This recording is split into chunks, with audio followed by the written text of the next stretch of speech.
I'm going to tell you a story. The story of how my favorite show turned into my worst nightmare. It all started 2 weeks ago. My favorite show, Yokai Watch, airs every Saturday morning on Disney XD.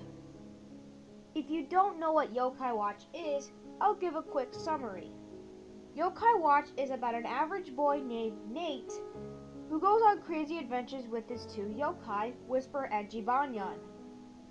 A yokai is kind of like a spirit that goes around causing confusion and delay. Like if you were having anxiety, or anger issues, or even depression, that's when you know a yokai is around. You can't see yokai because they are invisible. The only way you can see them is if you possess the Yokai Watch. The Yokai Watch is a device that bridges the yokai world to the human world. Nate uses it to find yokai who are causing trouble, or to summon yokai who he befriended to help him deal with enemy yokai. Now that the summary is over, it's time to continue the story. Every week before Saturday morning, I record the new episode just in case if I miss it. My mother works on Saturday morning, so I come downstairs to the living room to watch Yokai Watch while I'm eating my breakfast. Before I selected the episode, I read the title card, and to be honest, it kind of scared me a little. The episode was titled Season 666, Episode 666, Revenge of the Rejected. The part that scared me was the fact that the title had the number 666 written on it. I didn't know if they were showing an episode from a 666 season, or they're just putting that number just to scare the viewers, since it is one of the signs of the devil himself. But I was curious anyway, so I selected the episode. The episode began with Nate and Katie walking down the street, which is ironic because Nate has a huge crush on Katie, but Katie thinks that Nate is just an average delinquent. Suddenly they both stopped at something. It was Bear and Eddie standing in a dangling position. Nate and Katie started to approach them. Katie started to tap Bear on the shoulder. When Bear and Eddie turned around, I saw that they looked like zombies.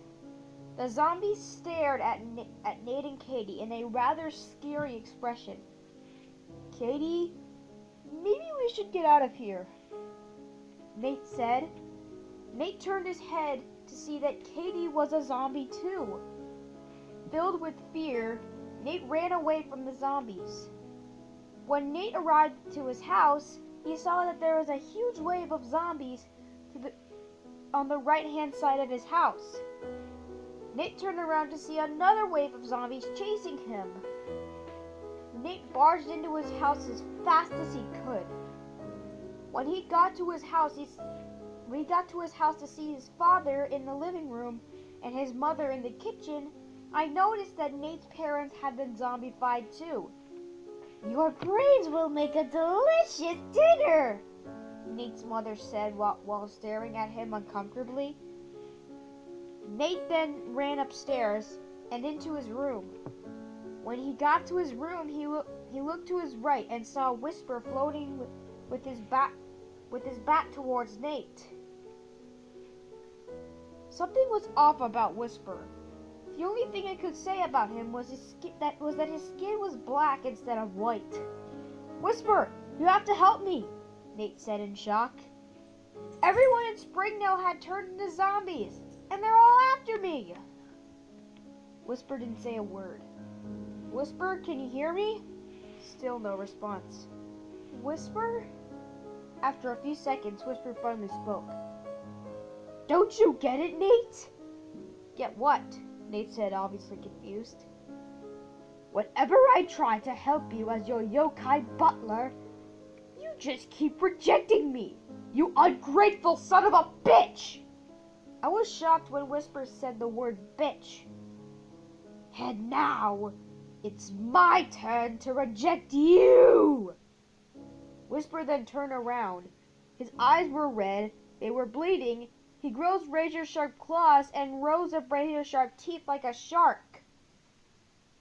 Then Whisper did the most terrifying, most disturbing, most fucked up thing I would ever see on a kid's show. Whisper used his claws to dig into Nate's chest, pulled out his heart, and ate it. Blood was spilling from Nate's heart as Whisper chewed it up violently. Whisper turned to the camera and broke the fourth wall by saying, "Remember, kids, when somebody you know rejects you, just do what I do!" Whisper then ate the cameraman, and that was it. Nothing else more, nothing else left. Then it showed the Yokai Watch credits. The only difference was that the only person who was written on the credits as a producer or director was Whisper. After I saw the episode, I thought to myself, what the fuck did I just watch? But then again, Nate kind of deserved it because he was being mean to Whisper for using his yokai pad he uses to look up yokai that he recently met.